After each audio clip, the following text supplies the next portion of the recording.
Yes. It's time once again. Well, I tell you what, doing 2 of these a week, I mean, they come pretty quick, don't they?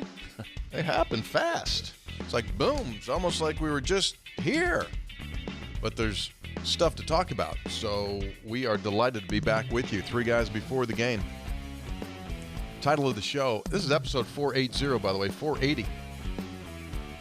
Moving right along. We are. About 40 or 50 of these babies left, and we'll just call it a day. 3 guys before the game. Saturday Night Lights. It's titled by our creative crew. 3 guys brought to us by, the Senator's here. Senator's in. 3 guys before the game is brought to us by the Burdett Camping Center, the only warranty forever RV dealer in the entire state of West Virginia. Visit them at burdettcamping.com. 2 extremely good specials going right now. $3,000 under the invoice on all their fifth wheels, the 2022 models, all 2022 fifth wheels. $10,000 off. Not $10,000. $3,000 under the invoice on the fifth wheels. $10,000 off. $10,000 off on the Forest River travel trailer and toy hauler. Now that is nice. Jill Forest River Wildwood FSX Max Travel Trailer Toy Hauler. 10,000 American dollars off. That, my friends, is real nice. And the fifth wheels at 3,000 under invoice on the 2022 models. Burdett Camping at burdettcamping.com. 3 guys also brought to us by the award-winning Comax Business Systems. Talked to you about our last time. They were a top 25 dealer, named a top 25 dealer by Konica Minolta Business Solutions for 2023. Is that kind of like the Heisman? I mean, since they're top 25 dealers, so there's only one Heisman, so top 25, probably consensus All-American, right? That's probably what that is. So congratulations to those folks, and you only get those awards when you do great service. 25 years and counting at ComaxWV.com. That's ComaxWV.com. They got you covered. 3 guys also brought to us by Lou Wendell Marine Sales, located in St. Albans. They sell family fun. They also provide the pontoon boats, the racing pontoon boats for the James Bond movie series. Check them out. They sell the Avalon boat series. LouWendellMarineSales.com. Not too late to dip into the water yet. We still got some good summer left here. For a bit. Check them out at LouWendellMarineSales.com. And 3 guys also brought to us by Go-Mart. Go for good times. Go for Go-Mart. Calling all Mountaineer fans, Go-Mart has your exclusive chance to win the ultimate WVU football experience. One-of-a-kind prize package includes, ready? You walk the man trip with the Mountaineer team, exclusive game day tickets, limited edition Go-Mart and WVU apparel. All you have to do is enter in on the Go-Mart app or just go to the website, gomart.com, sign up, and you could be a winner. That'd be neat. That'd be really neat. Whoever wins, and they'll have the winners for each home game, they need to get their picture made. Need to get their picture made when they're walking in with the team, and then maybe they could send those to us, and then we could use it. That'd be kind of neat, right? Very good idea. I like it. Plus that rewards card at Go-Mart, you get all the gas, the food, and all that kind of stuff at a reduced cost, which is extremely nice. All right, so in our last episode, back on Thursday, we started over-unders for the season, and that went extremely well. The numbers based on that episode people were into that big time. They like the over/under aspect of it, so that's really good. Happy to see that, of course. And so, as we said on Thursday, since that was the first go-round with over/unders, we've got part 2. Kind of, sort of. We didn't call the episode part 2, but we're going to do part 2. So, what do you got? How many are we doing? How many are you doing? How many are we doing? How many are you doing? Let's go. What's the first one? Well, hold on. Wait a second. I got my 3-second jingle. Hang on. I like doing this 3-second jingle. All right, what's first? I know you like the jingle. Hold on. Just hold on. First of all, I've got 2 of them. One offense, one defense. We're not doing that yet. Don't bury the lead. What do you? Don't skip ahead. Once again, you have no idea what the agenda is or how we're supposed to maneuver through this show. Let me help you. Kercheval's not here. I know you're already thrown off. The scrimmage was Saturday. I do miss little buddy. I would like to discuss the scrimmage a little bit. I'm sure the listeners would like to hear the scrimmage a little bit. You were there? I attended. Okay, good. Let's talk. Scrimmage. They did. Okay, this is going to be a deposition, so now I got to ask questions. You're not just going to volunteer information because I got questions. One of the best memories that I have from Saturday's scrimmage is the fact that there were a good number, and people probably have seen this on social media by now, there were a good number of members of the 1983-ish Mountaineer team, and they were all sitting together in a group, okay? And so they're together, and they're having a good time, and they're hanging out, and just you can look down there, you can see several familiar faces down there. And then the man walks in. The man comes into the house, Coach Nehlen. So he comes in, and he's got his guy with him. You know Bill. Yeah, you know Bill. Bill handles. And so Bill brings them. They go up into the steps, and he goes up into the stands where those guys are sitting, and they basically encircle him, and it's just a hug fest. Yeah, that's nice. It was just a hug fest. They were all giddy. They were giddy. Coach Nehlen included, right? Coach Nehlen, you could tell. I mean, from a distance, I could tell that he was happy, and they were hugging him. I mean, there was a bunch of good guys there. I mean, West the Hammer Turner, who we talked about not all that long ago. I don't know, was it here that we talked about? So West Turner, who's a Uniontown guy, right, knocked out Troy Stratford on a kickoff return. That's right, it wasn't with you. It was the previous Saturday night when I was sitting there with Tim Agee and Undra and Pecan. We were talking about the time West Turner knocked out Troy Stratford on a kickoff return. Out. Boom. And he was just a baby back then, like a freshman. And then he became a boxer. And beat West Virginia heavyweight champ Big Sam Scaff over in Westover. And I talked to him about that fight. Anyway, West was there. He lives in South Carolina now. David Grant, great nose guard for the Mountaineers, who played a bunch of years in the NFL, was there. Running back John Hollifield was there. Another running back of note, Pat Randolph. Pat Randolph beats Penn State in '84. And I said, dude, can you believe? He goes, it's crazy. 40 years. I said, I can't believe. It's just crazy. So Hollifield and Larry Holly, speaking of Penn State. Yeah. Larry had an interception in the '84 game against Penn State. 2 interceptions in that game. Larry had one near sideline, Mountaineer side of the field. And Rich Rod had one as well in that game. Larry's might have been a little bit more.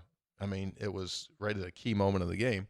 So Larry was there, and, geez, I don't want to miss any of those other guys, but there was a handful of guys there, and so that was great. So they had a wonderful time. That was one of my great memories, just to see that, because those guys, you know, they were the building blocks. And talking with Pat, when Pat Randolph played here, the hospital side of the stadium was a hill. Yeah. And people would bring blankets. And the weight room side of the stadium was rickety, temporary bleachers. And they'd bring them in before the season. And you go, I guess we're going to sit here. I mean, I'm sure they were safe, right? They never went down. That was good. So anyway, that was my highlight. Thank you very much. Saturday scrimmage. Yeah, it was good. Now I've got questions. Because I was there Friday. I went out to practice Friday. Yeah. We had an open session. In fact, that was extended. We stayed most of the practice, saw some good things. So I'll sprinkle in what I saw Friday, see if it's backed up with what you saw Saturday. First, Traylon Ray, guy that's gaining a lot of traction. He's rising in the Brown Mention Index. He was good again on Friday when I was there. Saw him make a couple of catches. Saturday, did you see Traylon Ray doing some good things? Yes. Yes, he definitely, not only Saturday, but in the practices that I've watched, continues to identify himself as someone that makes plays and needs to be on the field. He's just one of those guys. You know, we oftentimes talk about how difficult it can be to transition. And this is not to say he's going to go out there and catch 75 balls. But I've often said this. You know when you know. And you know when they're young. I always go, if they're good when they're young, they're going to be really good. And they've got a chance to be great. And they've got a chance to be extremely good. They just do that. Like when you see someone, sometimes, how do you say this nicely? If a player isn't really good right from the start, more times than not, they never are great. Okay? I guess this is a fair way to say it. They might become serviceable, productive, and okay. They even start. Yeah. Yeah, maybe okay, but that's a growth thing. If they start like, you kind of go, they might be able to grow to be good. You've got a couple linemen right now that fit that bill. Correct. Zach Frazier, Wyatt Milam walked in right away and were really good. You knew. As babies. As when they shouldn't have been starting. Correct. Both started and you went, yeah, they're really good. And they're turning out to be, in All-American. Frazier's case for sure, great. Milam's right on his tail. So they were All-Americans. Yes. They were freshman All-American. Okay. So my point is, if you start good, then that means you're going to be good, but you have a chance to be very good. Mm-hmm. Fair. Okay. So with Traylon Ray, and this is simply on practice. Who knows? You go into a game situation, it's a whole different world, man, right? It's going to be a whole different world. But chances are he's going to be a productive player from the beginning of his career. Now, what's productive? Is that 15 balls? Is that 30 balls? Who knows? But he just has the it look. How's that? Yeah, I think that's fair, but let's roll that right into a discussion about another baby wide receiver, because I think they're both in the same thing. As we've been saying with Rodney Gallagher, shows flashes, could be really good, might be great by the time, but just hold on, because he's probably not going to catch 50 balls, right? Da'Keil Shorts went off the charts that year with what he had, 47? Do I have that number right as a true freshman? That's but that was correct. under Dana's offense that threw it a ton. So that's kind of the high water mark there. So bring it back in line. So Ray's the same way, but then transition to Gallagher, because Rodney's a guy we talked a ton about. Then the first week at camp got a little bit quiet, and he's a guy you're hearing more and more over the last few practices that he's starting to make some plays. We've heard interviews with the coaches. They're saying how tough he is, ability to go across the middle. So both of those guys together are going to play. Both have to make plays. Group them together. Did Gallagher make some plays on Saturday? Yes. So this goes back to Thursday's press conference where Bilal Marshall, the new receivers coach, said that Rodney Gallagher had, I don't know if surprised was the word, I'm paraphrasing, or he either surprised or he exceeded their expectations. So I think when Rodney Gallagher, it was a huge, huge deal when Rodney Gallagher committed to WV. We all know that. But at the same time, they also realized that, there's a growth process that takes place, both physically, mentally, the whole deal to play at this level. You just don't know. You just don't know until they get on the field against the bigger, more mature, older players. You don't know. And stop real quick.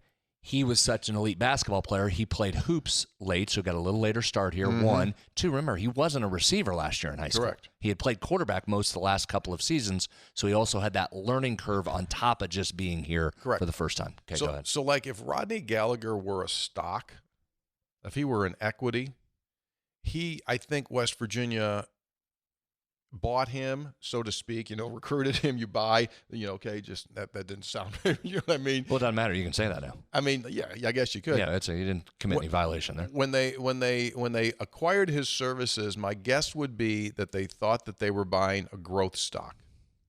Like, hey, this is really, really going to be really good for us down the road. Exactly when, we don't know, but we know it's going to be good. You just don't know when. And now they're kind of looking at Rodney, and they're going like, he just does some things. He just has innate, intangible abilities to get away from people. Again, he's not Usain Bolt in speed, straight speed, but he is off the chart, I think, laterally. He just has wiggle about him where he can get around and by people.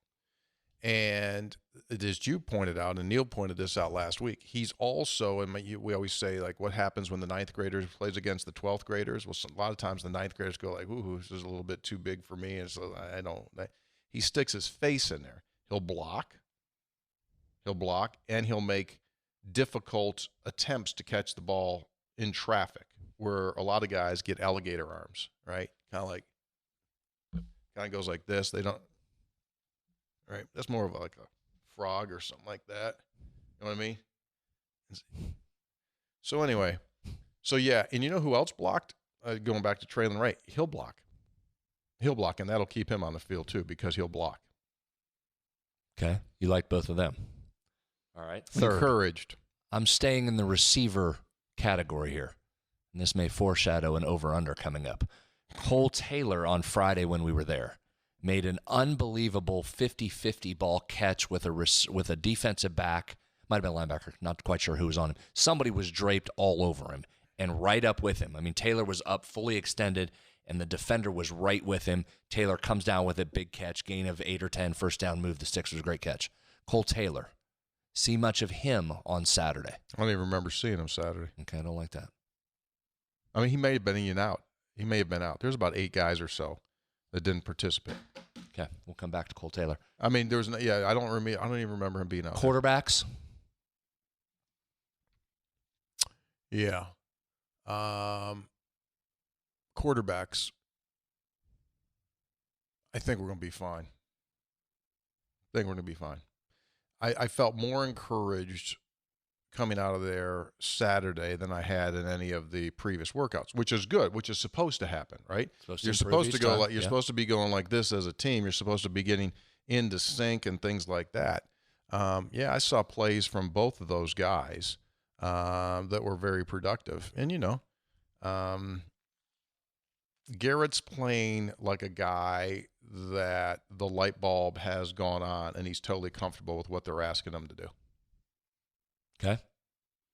That's one last one. That's fine. That's good offense. Defensively, overall defense. So hard. All right, let me ask you a specific question. Were guys running amok in the defensive backfield wide open? We had one blown. Well, no, it wasn't a blown coverage. It was a man-on-man pass that hit big, but the guy was there. He just got beat. So the offense is having to work for things when they get their yards. That's and I'm being serious. That's an improvement from last year at times, right? Mm-hmm. Where so many times guys were just beaten deep across the middle. There were big swatches of green turf you saw guys running. So that's an improvement right there. Yeah. If you're in a scrimmage situation, the offense isn't just running amok. No, it wasn't. But that's the hardest thing to tell. I know. That means the offense not very good as defense really good. I know. Same old thing we talk about. Same old thing. You don't know until you know, and you won't know probably for 3 or 4 weeks exactly who and what you are, right? Because you're going to go from a top 10 team in Penn State on the road against a team in a lower division in week number 2, and then you won't have a feel. You'll see 2 extremes. You will, but here's how I would try and look at that in a time when that's right. It's hard to get a sense of what you're looking at. The offense, if it can improve from last year, but it doesn't. To expect this offense to suddenly turn into the best in the Big 12 is unrealistic. Fair. Mm-hmm. But it can get better and get over what it averaged last year, 31 points a game, somewhere like that. You can get up into that 35, 36. You can make an improvement, and it might not show up now. But that defense, if the defense was going to come backwards, I think you'd see bigger holes right now. Chances are it's going to be better than last year, and now it's just that sliding scale, how much better. Mm-hmm. The fact that the offense isn't just dominating them makes me feel like you got some chance for some improvement defensively. Couple other thoughts. Okay. C.J. Donaldson, he's just different. Because when you're used to seeing a particular body build at that running back spot, he's just so different. And when he gets his shoulders squared up and he starts to go, it takes work to get him down. It just takes work to get him down. So he's just a whole different complement to that, which just to me, all that means to me is it makes it interesting. It makes it intriguing to see, okay, a year ago you opened the season and no one knew who he was, obviously. Pitt didn't know how West Virginia was going to try to use him. Now he's on tape, obviously. So now you have to figure something out exactly what you were going to do for him. That's one thing. So when he runs, he's still a big He's a big, strong guy, which is fun to see. The other thing is, Justin Johnson always runs hard. Whether it's Sunday, Monday, Tuesday, Wednesday, Thursday, Friday, every time that kid has touched the ball for West Virginia, he runs really, really hard, which is really good to see. But the guy that made me keep going like, bunch of, this is interesting, this is good, is DJ Oliver. He got a little something to him. And I just talked about how big Donaldson is. So DJ, he goes into that shorter variety. He's a compact CJ Donaldson, if that makes sense. He's low to the ground. My gosh, he runs hard. He explodes. Now, how's he figure in? I mean, right now, that's a loaded room. If Jalen Anderson, if Justin Johnson, if CJ Donaldson are healthy. And Heisman frontrunner Jaheim White. Jeez. Jaheim White. You forgot about him. Heisman frontrunner Jaheim White. Then, I don't know. So, this is that classic case where just, patience, just hang in there. But he got a little something to him. It's interesting. We have not compared notes. No. From Friday to Saturday. Did not speak. Friday, small sample size, one drill. I happened to be standing where the running backs are. It was just a drill on air, running through bags. He was the one that I went, oh. You know how coaches always like it when your speed's different, even when it's in drills? He ran the drill fast. Caught my eye. DJ Oliver. Explodes. Interesting. Do you remember when we had him on when he first committed? Or we had him or his coach on? I think it was the coach. He's the big hunter. Oh, yeah. They said, I was talking to someone there Saturday. They said if he could, his game pants would be camouflage. That. He just wants to hunt. And I said, well, this is really good. Because I'm going to go to my phone when I see him, and I'm going to show him my boar kill. The sleeping boar kill? Well, that thing was sleeping when I got done with it. Do you think he will be impressed that you shot it while it was sleeping? I'm not going to say that. That's your angle to the whole story. I'm going to say I might adjust it to it was attacking me. Might adjust it to that. Thing was snoring. You saying I shot the only boar out there that had COPD? Yeah, well. Not COPD. Not saying, just saying. Not COPD, the, what do you call the sleep thing? Apnea. I meant sleep apnea. The boar had sleep apnea. The Donaldson thing, I think what we may have forgot last year is him being back and assuming he can stay healthy, which I realize is a big assumption for a guy that has to run like he runs up into the line so often.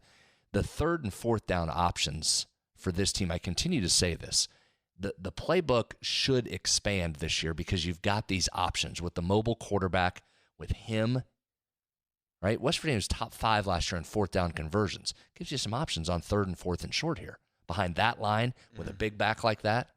Yeah. And if this is going to be the running team that we think it's going to be, you need 5 running backs. Sure. Now, as crazy as that sounds, and you're going there's no way. No, just yes is the answer. How many times have we seen where we've gone into years and go how are you going to keep all those backs happy? How are you going to keep all those backs happy? And then invariably, at some point in the season, right, you got to bring one of these guys up and go okay, everyone's, for whatever reason, these guys are all down. You got to go. Yeah. Okay. Other thoughts? Anything else stand out? Punting is very strong. Mm-hmm. Punt game is very strong. Oliver Straw got a chance to be high-level performer in the league. And if you were that, then you're going to be up in the national rankings as well. I think his diversity and in this crazy Australian rules football stuff. Have we talked about this, though? Mm-hmm. They learn how to play because people are running straight at them all the time. That's how they learn how to play. So, we look at it and go, oh, my gosh. That guy, that ball came in and he just took off and ran. He still got the punt off because that's how they play that game. Right? And so it's the most perfect adaptation from one sport to another. At what sport do you need someone to potentially get the heck out of the way and still punt the ball? Well, it's football, but that's how they play that game. So it's perfectly suited for that. So he got a chance. And Beanie Bishop. Oh, Beanie Bishop mentioned. Continues to show up, I think, in return situations. Okay, good. Along with Heisman frontrunner, Jaheim White. Excellent. Okay. That's your scrimmage recap? Yeah. Nice night. Nice night. Okay. Now, do you want to go into over-under? Yes. Let me do this. Wait, let me do this. By the way, can I say something before that? Like, we never ask we never ask our listeners, viewers, to hit the subscribe button on either the podcast or on the YouTube video that we put out there. But like everything I watch, all those people, why do they always ask? Why? Like the first thing they ever say is like, hey, punch the subscribe button, hit the subscribe button. Hey, you see that subscribe button? Why is that? Why do they always do that? We never do that. Is that something we're missing? So we should do that more, you think? I mean, what do you think?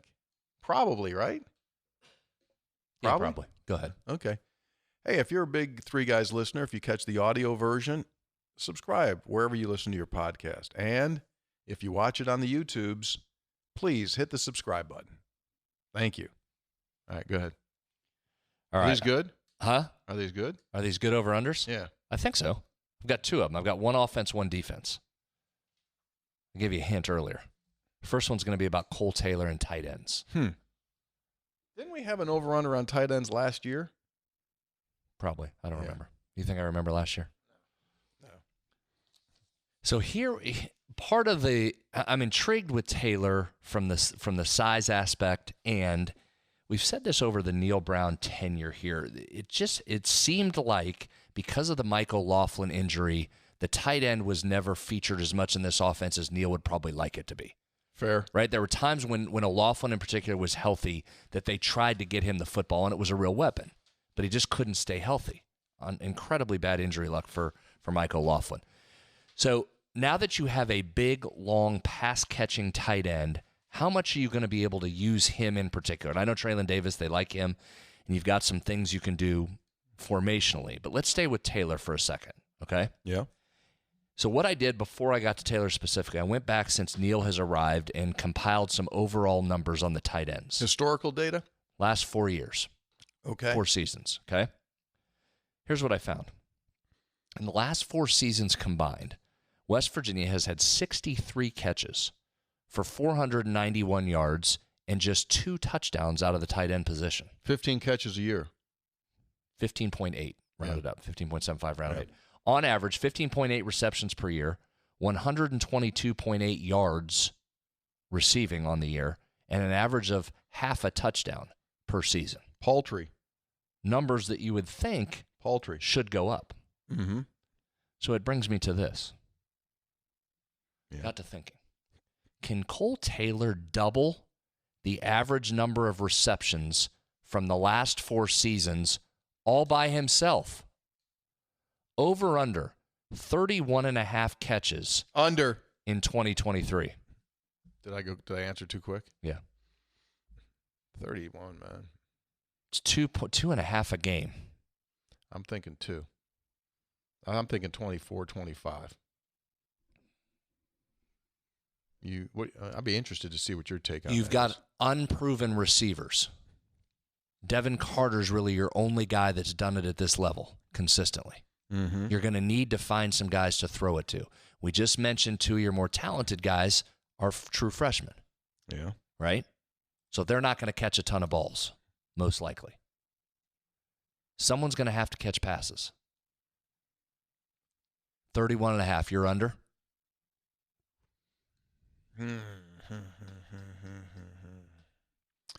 Basically, you're saying 2.5 a game. I think your number is good. It'll be a variance between 25. The bad news about these podcasts is Like, this isn't just like old school radio where it just goes in the air and no one can remember what you say. Like, they'll come back and they'll track this down. Like, Yeah, that's the fun of this. November 30th, they'll say. Hey, that's the fun of this. So I think the variance 2.5 per game. My variance would be 25 to max would be 36. That would be 3 a game. That would be my max. I think your number's intriguing, but I'm going to say, what's the number? 31.5 over under total receptions. You've already said under. You answered it in 4 seconds. I did. I'm going to stay with under. Hope I'm wrong. I really want to say over. It's probably under. That probably is the way to go, because that's a big, again, a lot of the lack of production I think has been just because of injury. Mm-hmm. Under's probably right. That's probably a tick too high to get all the way to 32 catches after last year you had 16 total. 28.5 would be a really, really tough number to go around. It's probably under, although I think he's gonna have to play a role. Yes. Okay, this isn't an official one, but kicking around the touchdown number. I was gonna have the touchdown number higher. But what about 2.5 over under touchdowns for him? Again, some history. You just had 1 last year combined. No, I'm sorry, you had 0 last year with O'Loughlin, Traylon Davis, and Palende. You had over. You had 0 in 2021. Over. You had 2 in 2020. And you had 0 in 2019. In 3 of Neal's 4 years, the tight ends caught 0 touchdowns. 3. He'll score 3 touchdowns. See, I feel like that's over too. Here's why. I feel like he's got it. That big target down inside the goal line. Don't throw with a quarterback rolling out, getting it up. Yes. Don't throw the fade to a wideout. Throw the fade to Cole Taylor. Just throw it up. Stop with the fade. Just exactly. throw it. You mean That's throw what it I mean. up. Don't throw it. Just throw it up. Throw the jump ball up to Cole Taylor and let him go swap it down. Or roll him with Garrett, and then if the defender drops, then Garrett tucks it and runs. I think he could make one of those. I think he can get some touchdowns. You think if they work on that pretty good, you think he might be able to go up there and just one hand, one down once? You know what I mean? Just kind of Taylor? Just kind of go up there and just grab it and just bring it down. Sure. To the roar of the crowd. The band plays, reverberates around the stadium. People dancing in the blue lot. That's a big dude. Just send him down there and block out. Yeah, post up somebody. Get wide. Yeah, I think he can be huge on third, fourth down, and touchdowns. All right, so under on catches, over on touchdowns, even though that was an unofficial. Yeah, unofficial. You want to? You got another one? Think if I have another one? If I asked a trivia question about the tight ends, do you think our listeners would cheat and look it up? Or do you think they would just text us their initial thought? Cheat like hell. Cheat. What do you got? The tight end with the most touchdown receptions in the last decade, so 2013 through last season. The West Virginia tight end that has the most touchdown receptions in that time is, fill in the blank and text us. What's that text number? 304-404-4083.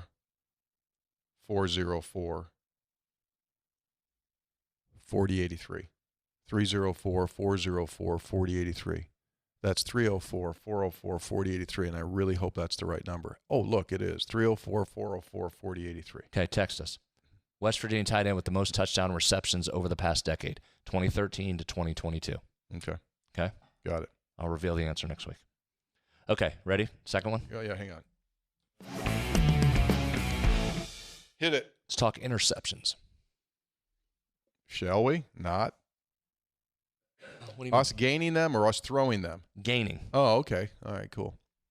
Because it's clear West Virginia's got to have better luck and production in the turnover department. Fair? Mm-hmm. Struggled last year in turnover margin. Mm-hmm. In the first 3 seasons under Neal Brown, West Virginia averaged 10.3 interceptions per season. Almost 1 per game. Almost 1 a game. In 2022, the Mountaineers only had 4 on the season. Mm-hmm. So first 3 years, averaged 10. Last year, you only had 4. Malachi Ruffin led the team with 2. I believe Jacoby Spells had one as well. This season's leader in interceptions for West Virginia will have over or under 2.5 INTs. The team leader Very good. will have over or under 2.5. Some more history for you. Again, last year's leader was Ruffin with 2. West Virginia's team leader hasn't had more than 2 since 2019. Keith Washington had 3 that season. So last year, leader had 2. 2021, leader had 2. 2020, the leader had 2. And 2019, Keith Washington led with 3. So this year's number, 2.5, over, under. Over. Someone's going to get 3. I think so, too. You got a regression to the mean. Our turnover margin collectively has to regress to the mean. That's why I feel pretty confident that you're not going to be as paltry as you were last year at 10 takeaways, 4 picks and 6 fumble recoveries. That'll go. That'll go up. That'll go up. In 2019, this is some interesting numbers here. 2019, 5 different players had a pick. 2020, 9 different players. 2021, 6 different players. Last year, just 3 different players had an interception. So it speaks to the nature of those other defenses we've seen since Neil's been here that were really good and productive, had multiple playmakers on the defense, right? Last year, that took a step back. Got to get back to that this year. The inability for last season's defense to get into position and ready to play limited their ability to get interceptions. I mean, it was just such a cluster. I mean, there are times. I mean, how can you get pass rush if you're not set? How can you defend or cover guys if you're not properly, perfectly aligned pre-snap? You can't. Yeah. So as a result, you're out of position to start. How are you going to get picks? So you're always trying to make up ground, Exactly. and you're not in position to make these plays. 100%. And I think it's further evidence or provides further hope for this season that defense rebounds and looks more like it did during Neil's first 3 years than what it did last year. Last year was the clear outlier in terms of production, turnovers forced, big plays. It should return back to that this year, you would think. Correct. So I'm with you. I think the team leader goes over 2.5. Comax Business Systems is not your local copier guy. They take care of all your business equipment needs, and they can handle your business data, IT security, even your phone system. What they do is they become your partner, and they allow you to focus on your business and stop worrying about your data and your documents. Many of their first clients 25 years ago are still clients today. Digital phone systems, they got you covered. They'll come in, do a free estimate for you, and they can do anything you want phone-wise. From 1 line to 1,000, purchase it. You can lease it. You can rent it. All options are available. Visit comaxwv.com. I thought you did a nice job there. I liked both of those. If Hoppy was here and he created the over-unders, I wouldn't tell him he did a nice job, but I'll tell you did a nice job. I wanted to tell you, this is it. If you're listening to this, watching this, chances are you're a big-time Mountaineer fan. A reminder that there is a new documentary on Chuck Howley that is out, the recently inducted Pro Football Hall of Famer, Mountaineer great. And you can watch the documentary for free. Here's the website. Basically, it's the sports writer's website here in West Virginia. Go to wvswa.org. So basically what you're saying is West Virginia Sports Writers Association.org. So wvswa.org. This was something that the Dallas Cowboys organization produced. And you can watch that documentary on Chuck Howley for free. wvswa.org. Awesome. See, they sold out the Pitt tickets. Mm-hmm. Single gamers on Pitt. And to no surprise, right? You ready to do textual healing? Yes. Yeah. Band is ready. Band is assembled. Band is good.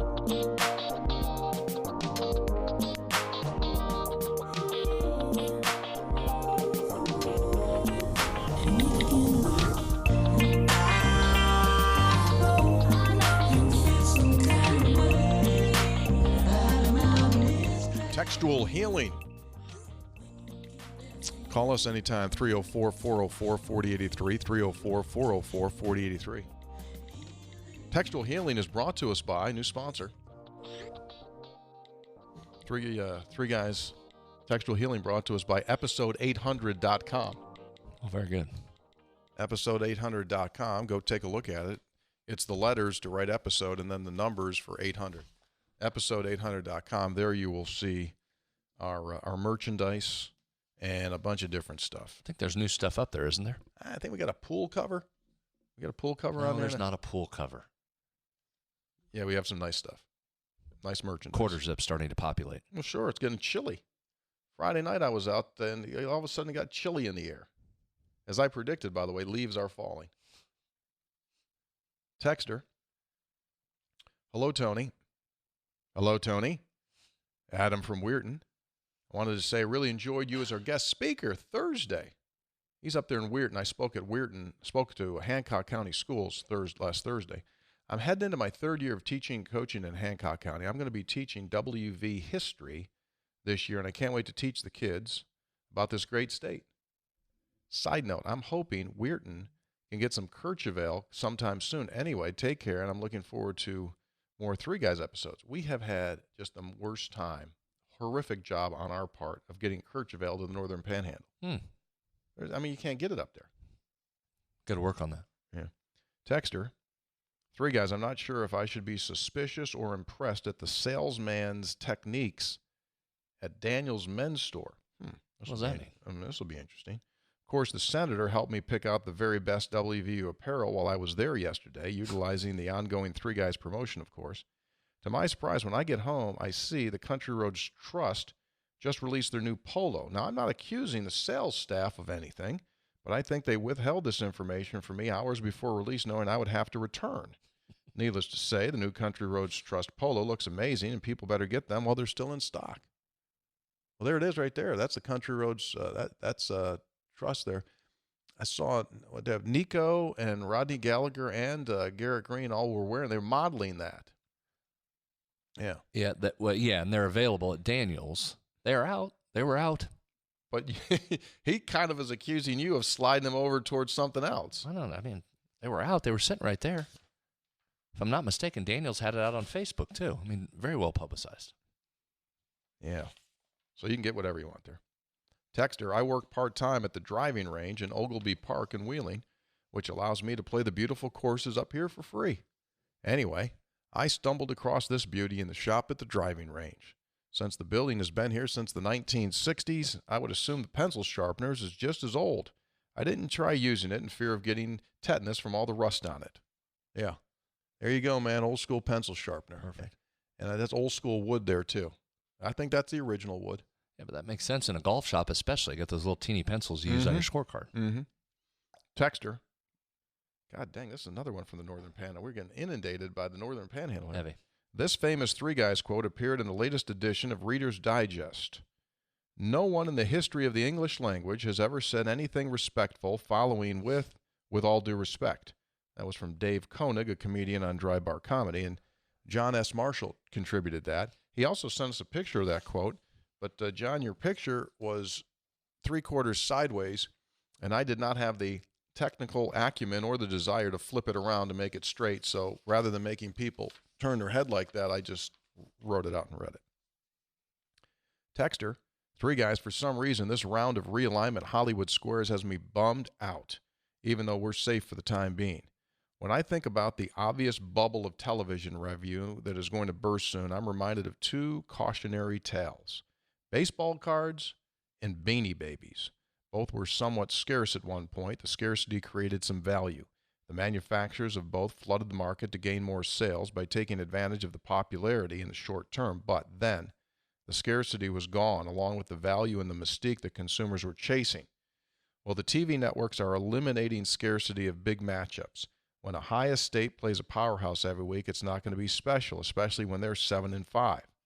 We're watching TV networks make one of the biggest blunders in business history right before our eyes. Well, it's the NFLification of the college game, which, I think you forget some things there. It feels like it's easier to watch NFL games if you don't have a team in the mix. People are more likely to do that. And number two, I think people underestimate fantasy football part of NFL. That helps draw, right? Sure. So there's a reason to watch some other games. And absolutely right. As we've said many times, I think these TV networks somewhere down the line are making a mistake, or the college administrators are making a mistake by allowing TV to control this, losing some great games off the schedule. This texter continues, P.S. I've been kicking around starting my own podcast. It would be sort of a post-game show, pre-game show for three guys. I'm down to three possible names. Name one. Three guys before the game. I'd have to find two other guys. Name number two. Three guys after three guys before the game. I don't know if I like this one because it's effectively three guys during the game, and I sort of would like to watch the game. And then number three, Marcus Goree, because who didn't love Marcus Goree? Love the show. Signed Pete in Pennsboro. I'd probably lean toward three, Pete. Texter, hey, WVU will beat Penn State, I believe. The score will be 24-17. WVU goes 11-2, I believe. Signed by Nelson. Texter, I've got some numbers for you. 11-1, 10-2. So you heard it here first. JD in Morgantown. What's that mean? He's saying 11-1 or 10-2? He's taking both those records? Mm-hmm. That's his prediction? He's optimistic. Mm-hmm. There you go. Texter. Hello! I take it you three guys haven't made the trip to the Stray Cat Shimmy Shack yet in Star City, because if you had already tasted the perfection in motion, I know I would have heard a response by now. I hear the mayor of Star City is considering revising the city's name to Star Kitty because the Shimmy Shack is taking over. I love your all's channel, best West Virginia sports channel out there. By October, I'll be running that business with my best friend, and I'll be back in Morgantown. Hashtag efforting. Trust me that your souls will love the chimichanga. Signed by Grayson Berg, Plymouth, Michigan, by way of Kaiser. So you know where that is? No. That's where the hot dog shop. Oh, yeah. So the hot dog shop's gone, and now they painted it, and he's got a little side seating area out there too on the side. So they specialize in chimichangas. What, we love food. Bring some of those over there, Grayson. We'd love to try them. Come on over. Mm-hmm. Texter, correction, says Cole in Raleigh County. Or maybe not Raleigh County, maybe Raleigh, North Carolina. Probably Raleigh, North Carolina. He says this, West Virginia had 6 players with a rushing touchdown last season, not 5. Mathis, Donaldson, Johnson, Green, Anderson, and J.T. Daniels somehow. Yeah, he is right. Correction made. Noted. Because we're here to get things right.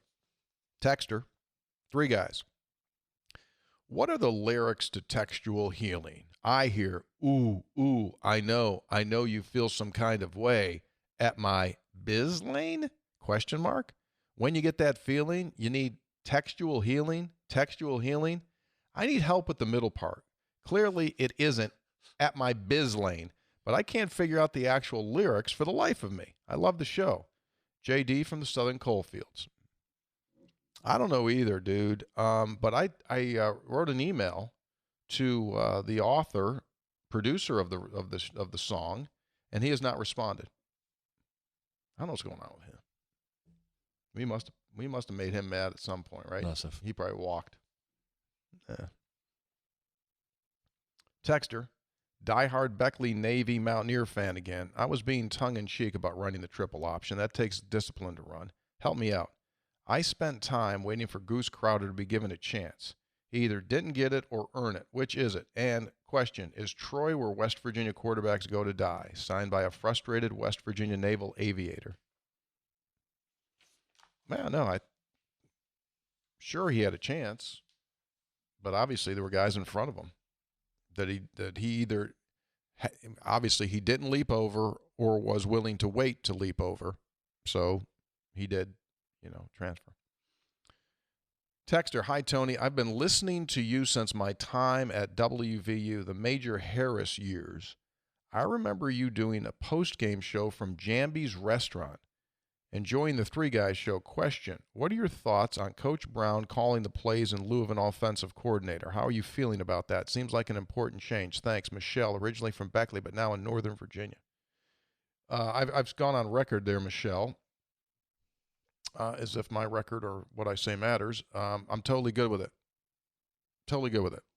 He wants to be that guy. He wants to have the responsibility of making sure that it's run the way that he wants it to be run and the plays are what he wants. Totally good with it. I think it'll be a good – we may be overthinking this. I think it'll be a very, very good relationship and communication that goes on among the offensive staff and Chad, Scott.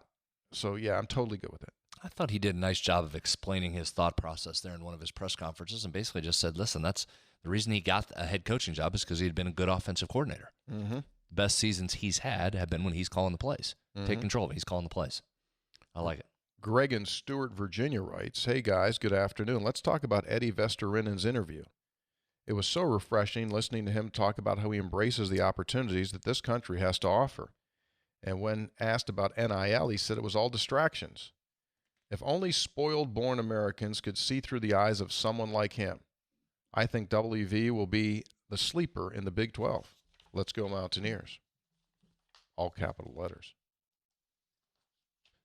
Texter, in the spirit of the voice of the Mountaineers, I would like to announce the sternwheel episode of Three Guys on the Valley Gems sternwheeler in my beautiful adopted town of Marietta, June 29, 2024. Ticket prices and time to be announced later. Wow, this is fun. I get it, Tony.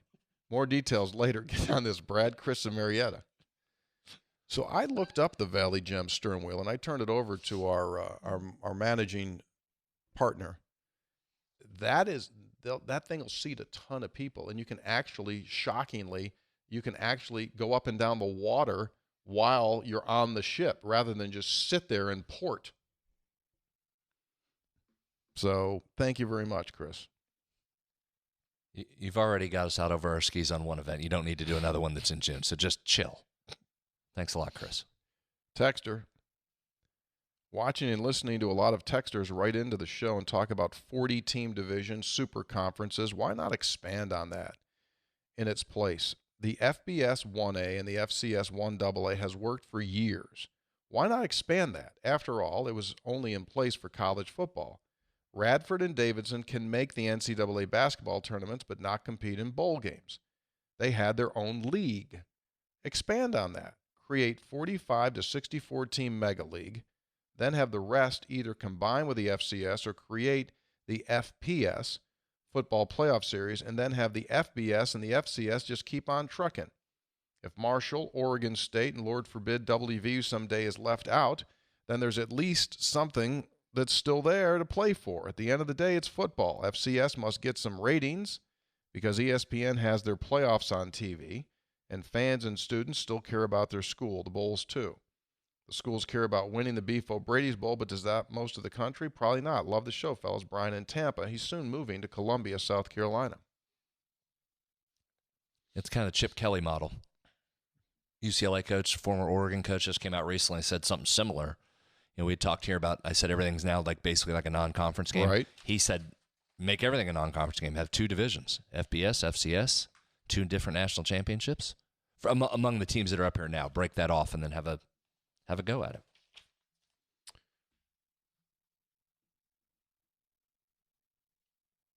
Brian, obviously the reason ESPN broadcasts what used to be the 1AA is just contractually, that's just part of their just massive deal that they signed to do basketball and things like that. Remember this, Power 5 football does not have an NCAA oversight as far as the playoff goes. The football championship series, the FCS, does. That's an NCAA-sponsored championship. So that's one of the reasons why you do see that. Texter, with the football season, with Penn State just around the corner, what score would you perceive as a win for West Virginia in the event they lose? Under 20, down 9? Also, how many wins does Neal need to retain his job? Is 6-6 enough?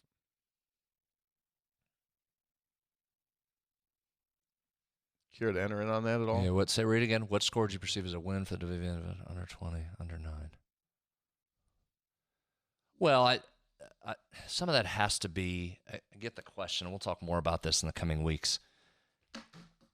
The line sitting at just under 3 touchdowns, I've got some numbers that we'll break out as we get closer to this in terms of ATS and Penn State and that sort of thing. One, keep it under the 20.5. That's a start. But I want to see how this game unfolds. Are you back and forth with them? Are you hanging around? Is it over right away? I think there's a lot of movement within that. So I'm not going to put a score on that yet. We'll certainly talk about it afterwards, but start by covering the number and then see how that looks as you head into the fourth quarter. Basically what you're saying is, how's it look for everything? How's it look in the game? How's it look for the season? That's what it's going to come down to. What's it look like? You'll know if it's doing this or if it's doing that. You'll know. Texter, hey, 3 guys, made my way into Morgantown at 3 o'clock in the morning this morning after a long journey from Long Island. I'm in town to officiate a wedding tomorrow and without pants to go with my jacket. Yeah, last minute. Not all too familiar with what Morgantown has to offer in that department. I quickly was reminded of my favorite podcast and a place they chat about often, Daniels of Morgantown. I did a quick Google search, found they were 2 miles from where I'm staying. I made my way there. I was blown away by the terrific selection of Mountaineer gear. It got me a shirt. Oh, and pants. The excellent staff got me all set for the wedding this weekend and even tailored my trousers to fit perfectly right then and there while I was browsing the WVU selection. Terrific selection, terrific staff, terrific podcast. Thank you, 3 guys and Daniels. Now I don't have to officiate the wedding in shorts. Well, I mean, just another service that those came guys through provide. again. Yeah. All right. Texter, Zach from Muskegon, Michigan. Seems like if your last name is a color, you're destined to be good at sports. Who is your guy's favorite player that shares a last name with a name of a color? Obviously, Pat White is an easy out. You ever thought about this at all? Have not. Pat White is an easy answer. Had a kid in high school named Mark Mauve. Is that real? Yeah. Played 4 sports. So like high school, probably be Mark Mauve. Texter, hey, 3 guys. Guy's name was Mark Mauve. Yeah. Really good athlete, apparently. 4 sport? 4 sports, which is hard to do. And he was big even before mauve became a popular color. Because mauve had its day. I think you know that.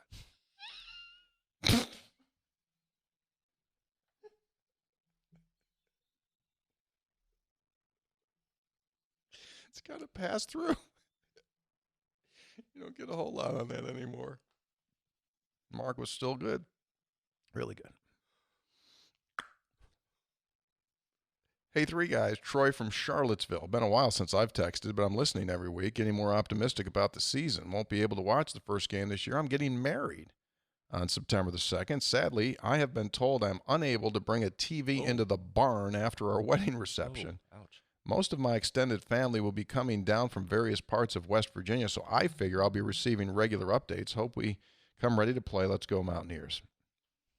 Well, congratulations, Troy, on this fantastic day of your life and the marriage that's coming up there. And as you said, sadly, I've been told I'm unable to bring a television into the barn after our wedding reception. I think you're on your way for a very disjointed wedding reception, to be quite honest with you. Because here's what's going to happen, dude.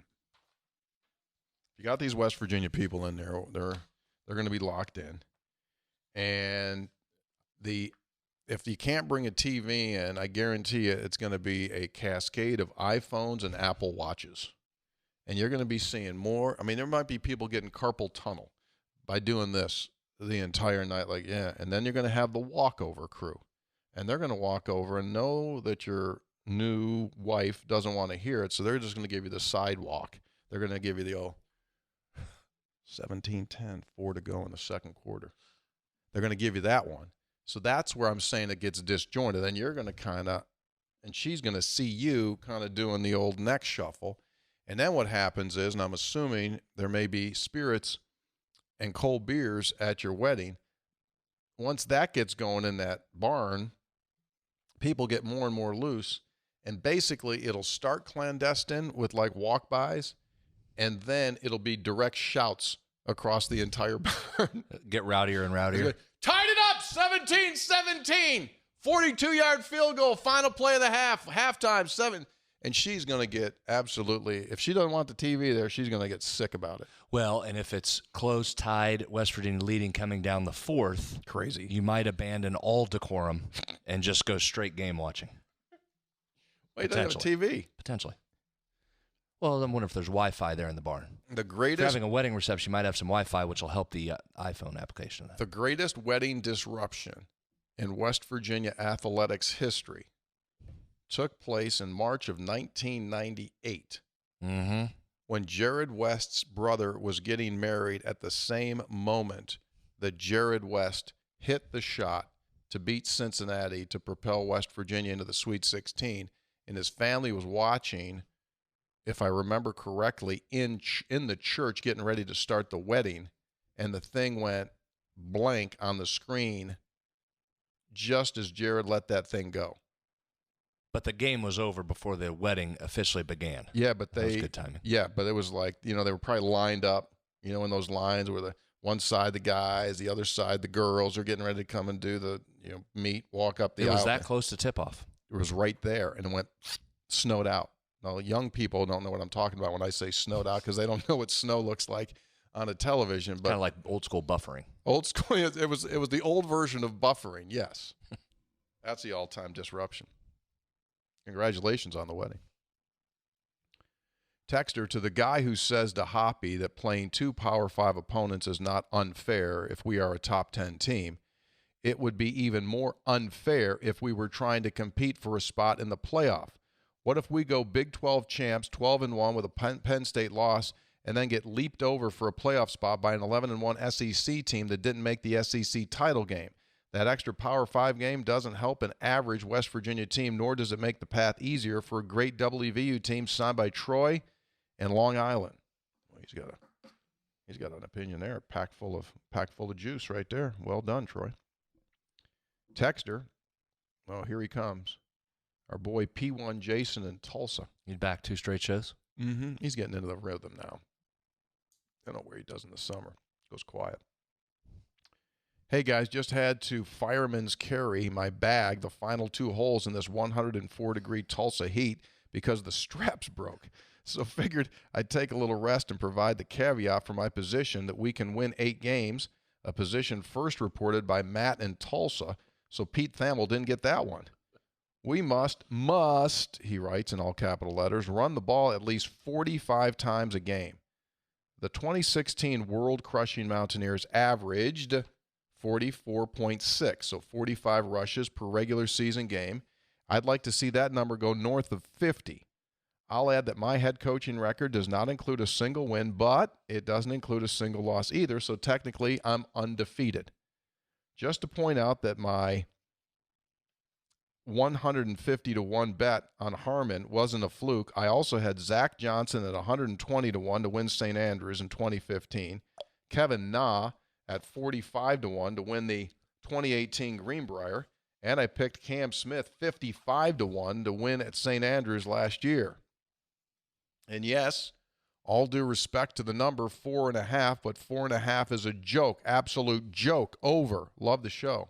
I think he was coming after you there on the last part. Yeah, I get it. I was the first reported by me that the number was a little bit low. I was looking at that the other day when I went back on that, and that's the number of players to score a rushing touchdown for West Virginia this year. We said it, or I said it, at 4.5 to begin, right? Seems incredibly low.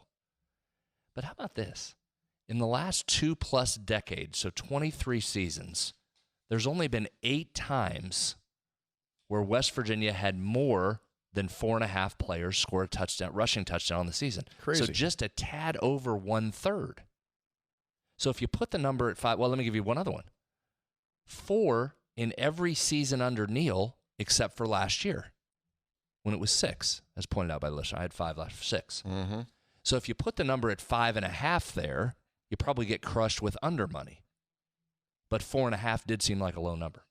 That's why we talked last show. I thought that was a an unusual number, one that seemed low, but you look at some of the other ones and maybe it wasn't. We'll see.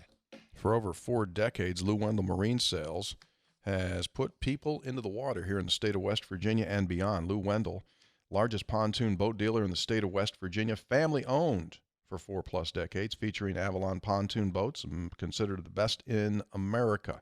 And they're made 100% right here in the United States.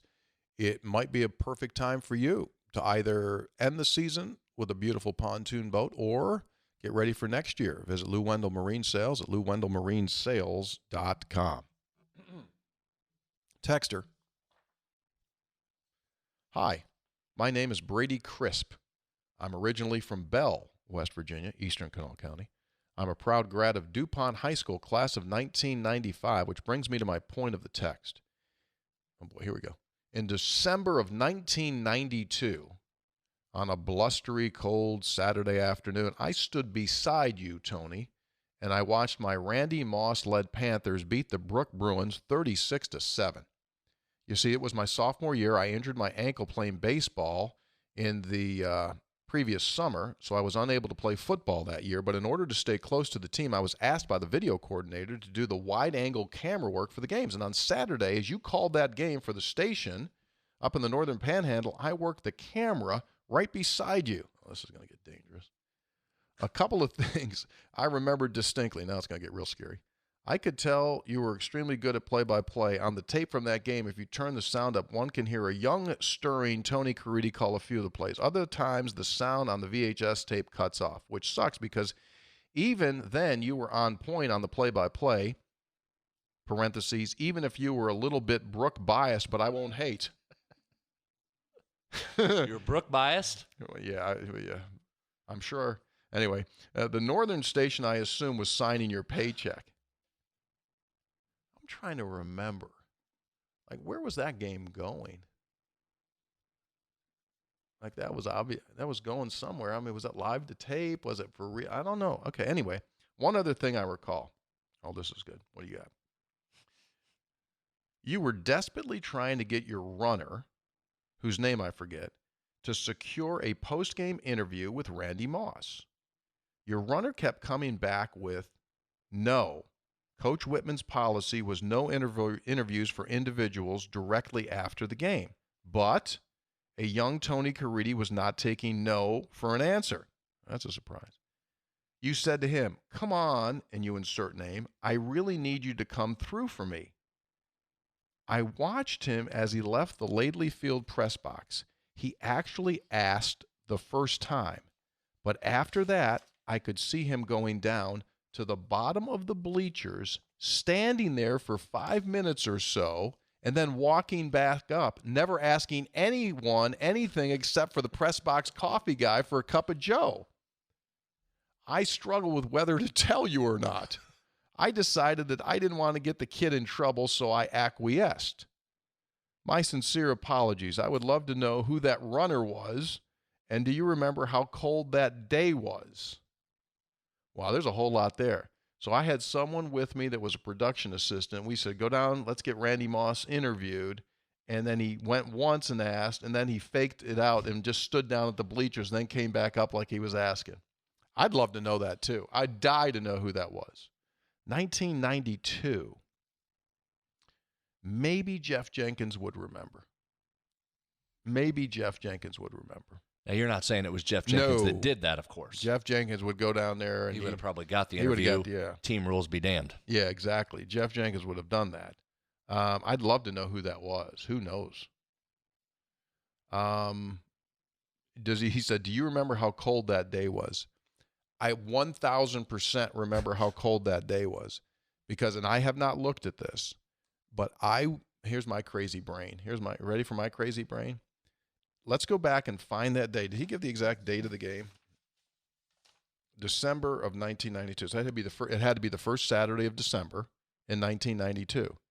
I would bet that on that same day, West Virginia's basketball team played Maryland in the Coliseum that night. And I remember leaving that game, jumping in my car, driving up the interstate, and I had to do the TV of the West Virginia-Maryland game that night. And I remember this. This is how I know it was cold. I never took off one piece of clothing the entire 2 hours up the road. That's how cold I was. Like, I can remember that like yesterday, driving up the road. That was a playoff game, obviously. Championship game. Yeah, it was, okay. Is that what he said? Did he say it was. championship? It was the state championship. First weekend in December. Yeah. So you can look that up. Hey, Jack, our producer. Jack, go to WVUstats.com, see West Virginia, Maryland basketball, and see 1992, what the date was, and if it was a Saturday. I would almost guarantee I remember doing that game because I remember freezing to death driving all the way up the interstate.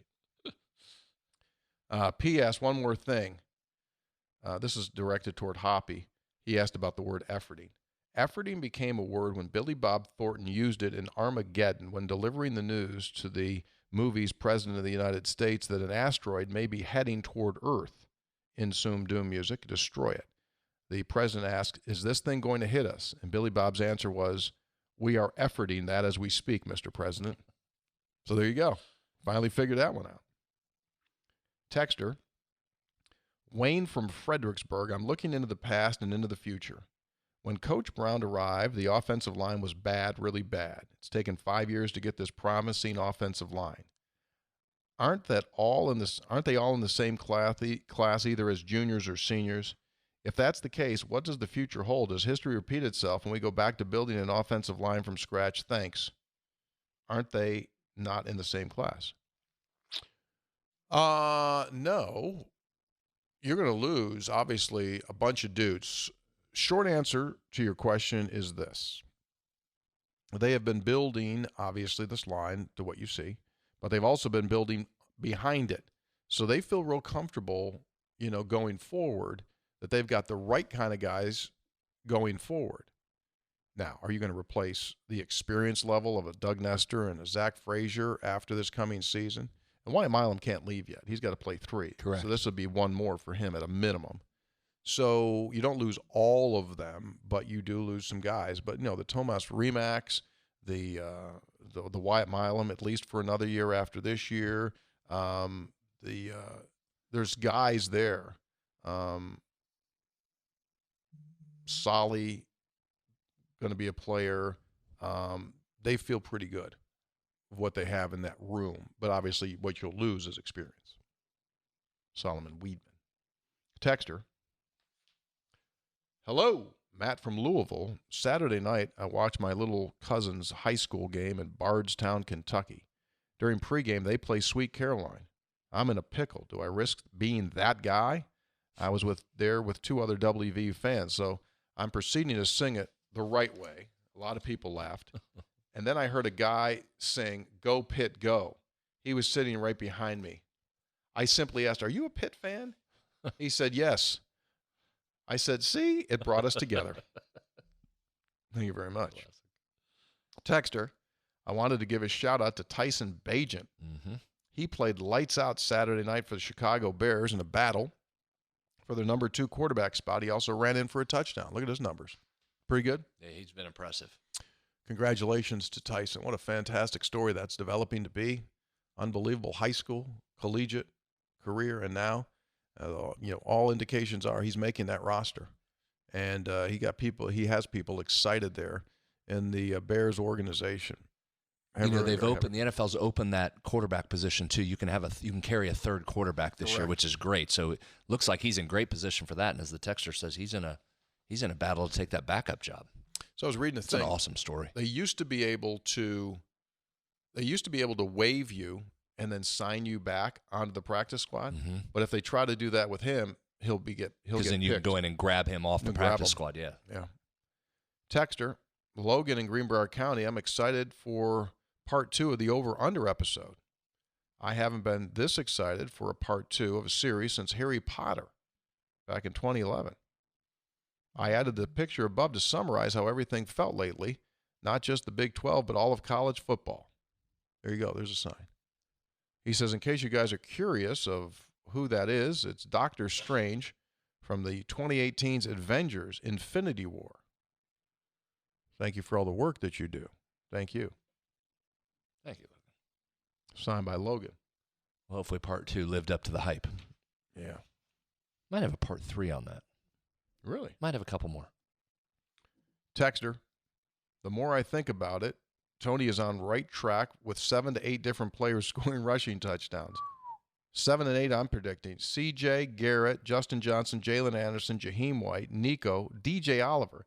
Maybe a receiver like a Jay Sean Poker or Rodney Gallagher. Thanks. I love the podcast. Love the Over-Under series. Signed by Ryan and Scott Depot. Texter. Receiver could happen. Sure. Been a long time. 2012. They got to make sure they hand it back to him. Don't hand it forward to him. Mm-hmm. Because then it's pass. Yeah, that's cheating the system. Mm-hmm. I'm counting that as a rushing touchdown. Nope. No, you are not. If it's not a rushing touchdown in the stats, then you're not counting it as such. Nice try. Asterisk? Give me an asterisk on it? Nope. Texter, Steve in Mineral County found the last 2 cans of Kirchhoff at Chestnut Brew Works on Saturday evening. Steve in Mineral County. He sent us a picture of 2 cans of Kirchhoff. Thanks, Steve. Yep. So those are the last 2. You have to do another batch. That batch went fast. It did, and I was over there at the Brew Works, at Chestnut Brew Works last week. And the brewer, this wasn't Bill, this was Bill's guy. Yeah. Bill can't do everything. I mean, you got to have guys. Sure. And Bill's guy was there, and he told me he had just started one either that day or the day before. Oh, good. So 2 more coming weeks. soon. Yeah, that'll set right up for the home opener against Duquesne in the food court. Certainly wouldn't want to do that food court without any Kirchhoff. So you're coming along now with food court will happen? You just committed to the food court right there. Said certainly wouldn't want to do that food court without the Kirchhoff. Tongue-in-cheek sarcasm directed at you. It's going well, though? You got any meetings coming up on that or anything? I think there's a meeting today, in fact. There is, in fact. I did hear that. I can't attend, though. Either can I. Which makes me nervous. Oh, you can't? Starts in 20 minutes. No, Okay, I good, can't. because you'd probably have it. Okay. Things are going swimmingly, as first reported here by me on the food court. Can you imagine how that's going to be? First game of the season, Mountaineer fans making their trek in across the state and beyond. And here they come, going to our food court, the Three Guys food court. Big, tall Kirchhoffs being served. Maybe buy yourself a 4-pack. Take it along with you. Rev Kev's barbecue over there. Get yourself a big ghost burger. A Howe cheesesteak from the food truck. Get some, I don't know, maybe I'm just guessing. Get some great ice cream and shakes from the Greenbrier Dairy. Wouldn't that be kind of neat? That all sounds wonderful. If that can all get done, that sounds wonderful. Let's just make it happen. I will have one of those cheesesteaks, though. Oh. Texter, ciao, amici. Listening to the latest episode now. I just heard that Rusty will run Kirchhoff to Orlando for me in his van. What a man. I will pre-purchase the beer in West Virginia for him to bring it down so it's 100% legal, Brad. So he'll come here, he'll do the deal. He'll sign the way bill up here, and then they'll ship it down. Please make this happen, fellas. Text me back. I'll give you my information to relay to Rusty. Let's go. Dino in Morgantown. We can do that. Now, would that make it legal? I don't know. Will it? Yeah, it would, because if he comes up here and buys a If he van. comes up here, or what if he just calls? No, if he comes up here and buys a van full of beer, I'm going to make it completely. He walks in there and buys a van full of beer, right? He now owns that beer. He owns the beer. Yeah. So now he can do with it what he wants. He wants to drive it to where he lives in Florida. He can go put it in his garage in Florida. Now, who he gives it to once he gets there is his business. If he wants to share his beer, boom. Right? Yeah, makes sense. Awesome. Sure. Sure. As long as Dino's not then reselling it. That's where you'd get into a problem. No, he's not. For personal consumption. Yeah. When we come back on Three Guys later this week, it's kind of a weird week because this is the last week before the game week. Game week, we know Monday we preview, and then Thursday, I don't know what we'll do, but we'll do something. But anyway, When we come back later this week, and it's probably going to be on Thursday, we'll spend time, we'll interview Neil Brown on the pod on our next venture in on Thursday. Excellent. Yeah, we'll talk to Neil. You know, we might want to hit him on his Brown Mention Index, see if he knows what. Yes. And do we think you might give him your over-unders? I don't know. Do you think he'd answer my over-unders? Might give him one. I would throw like tight end. Neil, do you think it's realistic to think that Cole Taylor could catch 2.5 touchdowns? 2.5 touchdowns or 30 balls or 25 passes during the season? He'd probably have a pretty good idea. Maybe a little better than the two of us. We'll try and work up an over-under for Neil. That'd be good. This is also a sad ending to this podcast. This is a sad ending. What was that? Sad ending. Well, because this is the last podcast for our summer producer, Jumpin' Jack Carlson. Is this it? This is the last one? He out. He be gone. Oh, that is a sad day. Going back to school. He had a strong call-up this year. He got called up to the bigs. He had a strong call-up session. Understatement. I would say this.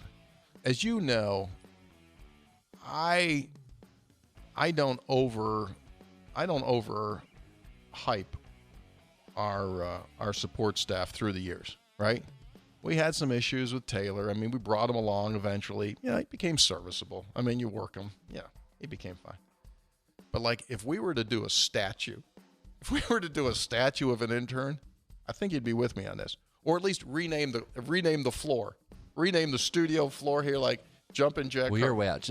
Just start with the retire the jersey. Yeah. Number? Would you go that far? Jack's number one.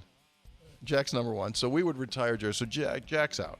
But that's okay because he has trained our new producer like to a T. And that is Leaping Luke Rousey from Greenbrier County. Leaping Luke will take over. Is that the real nickname? It's a tentative nickname at this part. So that's what we're doing. So, Jack, thank you a million times. What a summer. Great season, Jack. What a summer he's had. Three Guys, brought to us by the Burdett Camping Center. Visit them at burdettcamping.com. By the Burdett Camping Center, burdettcamping.com. By Gomart. Sign up for the Mountaineer Man Trip. Gomart.com. Check it out. By Comax Business Systems, keeping West Virginia's business data safe, secure, and efficient for 25 years.